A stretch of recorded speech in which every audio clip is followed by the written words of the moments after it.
Les candidats aux prochaines élections locales sont révélés au fur et à mesure que les échéances approchent. Après la publication de la liste des candidats du parti au pouvoir RHDP et le PPACI, l'un des principaux partis d'opposition, des localités se sont vite révélées, comme des zones à fort enjeu politique, mettant aux prises des hauts cadres de ces partis rivaux.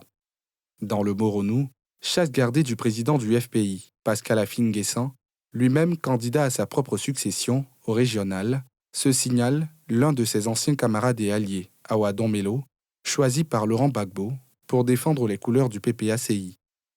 Le RHDP, qui tente depuis plusieurs années de s'installer durablement dans cette région, a fait le choix du député d'Ara, Nguessan Aondjon. Si le candidat du PDCI se fait toujours attendre dans le précaré d'Afin-Guessan, la bataille pour le contrôle de cette région, elle, s'annonce déjà rude.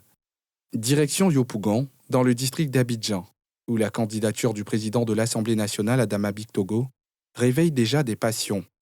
Représentant le RHDP, il aura en face de lui Michel Gbagbo du PPACI, qui vient à la reconquête d'un territoire présumé pro-Gbagbo, perdu depuis plus de 10 ans. La plus grande commune du pays représente aussi bien pour le RHDP que pour le PPACI un enjeu stratégique pour les élections présidentielles de 2025. Ici encore, le candidat du PDCI n'est pas encore connu.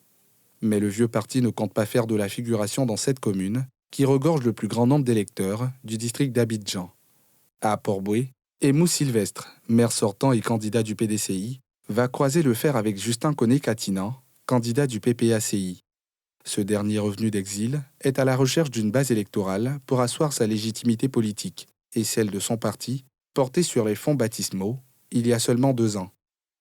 Dans la bataille de Port-Boué, Ibrahim Konaté du RHDP, parti au pouvoir dont les ambitions pour le contrôle de cette commune balnéaire ne sont plus à démontrer, après 2 tentatives sans succès.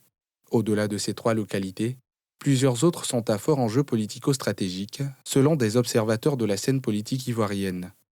En attendant la liste des candidats des autres partis politiques, mais aussi des indépendants, la date des élections a été ramenée au 2 septembre prochain.